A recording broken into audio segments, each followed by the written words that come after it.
Hi there, I'm Andre from Peak Motorcycles, and this is a video I've been looking forward to doing for quite a few months now. So if you saw any of my coverage from EICMA last year, that was 2022, I spent a bit of time at the Kove stand where they had this bike and several others that looked really interesting.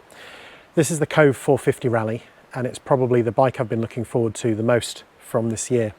There's a few reasons for that. So firstly, if you've seen any of my other content, you know that I'm not really, I don't ride enduro, I'm definitely not a rally rider. I've done one rally moto event, a roadbook event on my GS, but that's very different to I think what these bikes were designed for.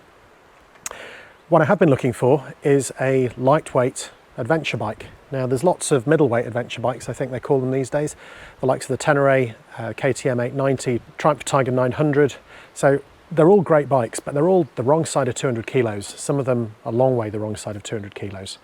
There's a few other sort of unicorn bikes. So there's the CCM 450 GP, which is no longer made. There's the AJP PR7, if you can get one and you can get the parts for it. And then you get the smaller capacity bikes like my Honda CRF 300 Rally or the new to the UK Vosges 300 Rally. But what has been missing for me at least is something that kind of fits between all of those, something which isn't too heavy, but you could still cover big distances on, which comes with a high specification out of the box that I would actually like to ride. And when I saw this Kove 450 Rally at the show, I was very much taken with it. So what this video is going to be is me just showing you really a first look. I mean, this is literally, I've taken it out of my van, I picked it up from the importer yesterday, stayed overnight with some friends, brought it home today. I've literally just unloaded it and I'll show you around. It's still got all the plastic on it, so I'll go around, I'll take that off as well so you can have a proper look. This will be recorded in 4K, so if you want to zoom in on anything, that should also work. And if you have any questions, please add them in the comments and I will try to answer them, all of them. If there's enough on a particular topic that needs another video, then I'm also completely happy to do that. So what can I tell you about the bike? So headline figures are probably the fact that it's 145 kilos dry. Comparing that to something like the Tenere 700, which I think is 202 kilos wet with 20 or so kilos of fuel on board. So this bike is 40 kilos lighter than that. It makes about 50 horsepower, which isn't a huge amount, but it's twice as much as a Honda CRF 300L or Rally. It's got 31 litres of fuel capacity. So this is in two fuel tanks, one either side and one at the rear. The rear one can actually be repurposed as a water tank. I think that's a Rally rules thing. And there's a fuel hose on the side, which I'll show you in a minute where you can see that. Other than that, this is the standard version, so they do two versions. The standard is the one that's easy to road register because it comes with a catalytic converter, it comes with turn signals, or indicators here.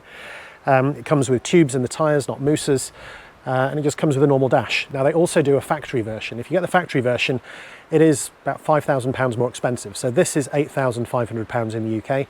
The factory version is £13,500 in the UK. And the differences are, at least for what I've seen so far, is you get a big carbon fibre rally tower with a roadbook on it. Looks like the F2R roadbook that I have on my GS. You get mousses in the tyres instead of tubes. You get a straight through titanium race exhaust without a catalytic converter. I don't think you get the turn signals. I'm sure there's some other features that are on it that differentiate it, but I think those are the main things. So if you want to buy one of these bikes and go and do the Dakar, the factory bike is the one to get, and in fact 3 of these bikes actually entered the Dakar this year in 2023, and all 3 of them finished. And yeah, some people said, well, they had full factory support, so they should, and yeah, they should. But at the same time, before the Dakar started, there was a lot of people saying that these bikes are from China, they won't even finish the prologue, they'll fall apart, the build quality is not that, all the things that you see some of these bikes criticised for. Now, when I saw this bike at EICMA, I was really impressed with the build quality. Now, that was a pre-production bike. I think this is the first assembled customer bike in the UK. I'm pretty sure I got the first one. If you saw any of the posts on the Kove UK or the GPX Moto UK Facebook page, that was this bike, and James was kind enough to build this one up for me pretty much as soon as it came in, and then I just went down and picked it up and brought it home. So that is a really long intro. I try to avoid long intros to these videos because nobody really cares about that. So what I'm going to do now is I'm going to get a different camera and I'm going to show you some of the details on this bike. So here you have it. So this is my Kove 450 Rally Standard Edition. So what I'm going to do is I'm just going to give you a quick look around it to begin with, and then I'll start pointing things out. So I'm going to start from the back of the bike. So this is the so the back end. That tail tidy is actually not too bad at all. I do have a license plate to put on it, so I'll do that probably towards the end of this video so I can actually take it for a ride. Back we have take that off, we have an LED rear light. We also have some LED turn signals. These are on sort of quite flexible mounts. How long would they last? That remains to be seen, but they are there. It also has the reflector on there, so you don't need to stick one on the license plate itself. I know that's a requirement for UK road registration. Coming around this side, you can see it's got these sort of mounting points. There's one on each side. I guess that's for mounting gear. I do have a luggage rack to put on the back of this bike, so maybe when I put that on, I'll see what those are actually useful for. In here we have the rear fuel tank. Just open that up. Not a great deal to look at other than a white hole, and I'll show you around on the other side where that goes. So if I come around here, you can see the exhaust. It's not a thing of beauty, but actually it looks all right. I've seen aftermarket exhausts that look a lot like that. Coming down on the back wheel, you can see it's got that big rear disc with the ABS rotor, and the disc caliper and actually the ABS sensor have been moved to the top of the wheel. For some of you who'd seen the pre-production models or have maybe seen some of the posts about what's changed, that is something that has certainly been changed, because before it was mounted on the underside of the swing arm where it was a bit more exposed. These are tubed tyres. If you look at this, this is it's an EX01 CST is the brand, not one I'm familiar with. It is a 18-inch rear, it's an 80 profile. The tread isn't like full-on blocks, it looks almost a bit more like an adventure tread than an enduro tread. If you just give you a quick look up underneath there, you can see just how smooth all of that is. Now that might not mean much to some people, but I think in terms of getting mud and crap stuck in there, that's certainly something that's going to be easy to keep clean. Right then, I'll carry on down this side. So in here, I think this is actually where the rear fuel tank is, the rear water tank. There's a couple of protectors on the exhaust, one here and one there. I think that's really just to try and stop your trousers from burning. These foot pegs I really like. They're actually quite sort of thin, low profile. They are sprung, as you can see. Again, it's a forged rear brake lever with a sort of a nice sort of grippy end bit. It's not on a spring, but then if you look where the bash guard is, that's actually well inside of that. So I think that would be hard work to try and brake. There is no protection over the rear master cylinder, but I know that's available as an aftermarket part.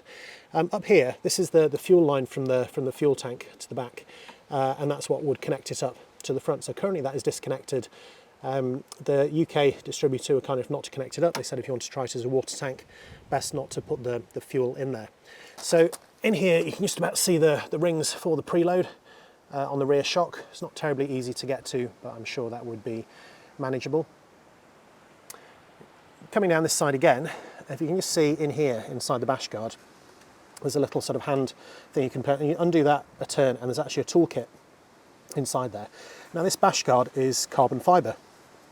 It actually feels pretty tough, pretty stiff, despite being quite thin. I think I saw a post where someone was asking if it would take a metal one. I'm sure something could be fabricated to do that, but honestly, I think this actually looks pretty good. And until it breaks, I won't fix it. Coming up this side, they do have these stickers that have gone on. I think I might take that off. There's another one here that says "Touch the Dream," which might be a nice marketing message, but honestly, I don't think it needs to be on the bike. And up here we have this ZF 400LS right next to the 450 Rally sticker, so I'm not really sure what that's about, so I might take that off and replace it with a Peak Motorcycle sticker. Coming down this side, we have the other fuel tanks. So there's twin fillers up at the top, as you can see here, left and right, and the tanks themselves sort of come down the side of the bike. Then in here we have the right side radiator with a fan. Now the whole of the front fairing just comes off again on these hand rings. There's two on this side, there's two on the other side, and that will come off. It comes with some fork protectors. Coming in around the front, I can give you a front look at the radiator guard that's in there. It's just plastic. Down below, there's actually, I think that's the oil cooler or the oil radiator that's down there behind that carbon fibre guard, and that will just come off from there. So coming around the front, we have some more LED turn signals. Which will take the plastic off the windshield. And there we go. So that is the front windscreen and the look of the bike from the front. Now in here we have some LED headlamps that have high and low beam. They actually seem pretty bright. I'll have to test that at night to see how that really works. The plastic's on the front mudguard, it's actually it's that sort of enduro-like plastic that's quite firm. Again, the windscreen comes off just on these two, easy to remove lock rings. So coming around this side, we have the other turn signal. Take that off. And then it's much of the same here. So again, it's got these same two points for removing that front plastic. To view from the back here, you can see there's the dash, which I'll show you shortly. There's some adjusters for changing the angle of the left and right headlamps. And I can show you from here, this is the Yuan suspension top caps with the adjustment for compression and damping. Both legs are adjustable. And then to finish off, coming around this side, we have the fuel fillers. We have another radiator with another fan. And then coming down on this side, we also have the gear shift there, which does have a flexible end. We have a plastic sprocket cover, and we have the swing arm down to the back. Now, the sprockets, if they look a bit familiar, they are the same as the current KTM rear sprockets. I think the front sprockets are different. So even though I ordered both front and rear sprockets as spares, Kove UK were kind enough to only supply the front ones, and they said, look, you can just get the KTM ones for the back if you wish. There's this quite nice alloy side stand which is sprung quite well, which does have this rubber loop just for retaining it if you're going on some rough stuff. What I'll do now is I'll show you the dash. So these are the keys, and there's quite a nice sort of plastic finish on them. I'll pop one of those in there, turn it on, give you a view of that. Sort of nice Kove logo coming up. And it seems quite easy to see even in the sunshine. The right half at the moment is written in English. I'll put my blinkers on, turn those off. The left half is in Chinese, which I think I probably need to do something about. I think everyone might have to do that when they get their bikes, unless their dealer switches it over for them. I personally don't speak Chinese and don't read it, but I think with a bit of Google Translate I can probably work that out. So I will do that as a separate video for other people if you have to do this. Coming down looking at the bars, the switch gear all looks rather good. On this side we've got a kill switch and a start button. There's the reservoir for the front brake. Coming over, they've got these quite nice looking handlebar mounts, which have got this sort of rubber polymer sort of in there, and then it's quite difficult to see on here, I suspect, but there's like another insert underneath, and between that's really the damping for the handlebars. Coming over to this side, we've got a horn, turn signals, warning lights, and then there's the controls for running the dash and up and down, and then a set button and a back button, and then here that's the control for the headlamps. And here we've got the clutch. I'm not sure if that's just a protection for transport. I assume that it probably is. The next thing I want to show you is what's under the seat. So to get the seat off, I don't know if you can see this, there's this pull ring here, and it's dead easy. You just pull that, and then the seat slides back. So under here, this is a 450 rally seat. I've got two what appear to be pads. I guess they're sort of grippy pads. I'm just going to take the cover off that. There you have it. That is the seat. No idea how comfy it is, but I'll find out shortly. Looking on the back of it, I can see where it's been stapled in. It's got these rubber blocks for additional mounting. Hooks in through here and hooks in at the front. So this is what we have under the seat. Now, someone had already asked me about this just from the initial picture that I put on my Instagram account, which went to the Facebook page. So just show you, this is the seat release there. That's the catch. I guess that's the ECU. Coming in here, everything else looks fairly simple. Now, it's all inboard, which I guess, and it's all high up. This is the battery. It's a lithium ion battery that comes as standard. It really isn't very big at all. Someone had asked me what brand it was, and looking at that, I can see it's a JMT battery, and the model is an HJT27S FPZW1. So whoever asked about that, hopefully that is useful. It looks like it's got a battery level indicator on the top of it as well, which is quite a nice touch. If I touch the test button, just about see those lights just coming on in there, and that battery is full. Ahead of that, I've got that's the diagnostic connector. I've got various relays in here, and then here we have the air filter, and it is enormous, and it's actually this whole housing. Now, you can't really see it very well in here. I'm not actually going to take this out of the bike right now, but I'm going to do a separate video on all the spare parts that I've got, and I've got one of these assemblies so I can show you exactly what is on the inside. So I think that's pretty much it. I mean, if you want to see what's sort of the separation of the two front fuel tanks, you can see the gap between them there and how they're bolted on separately. When the seat's on, it almost looks like it's a single piece.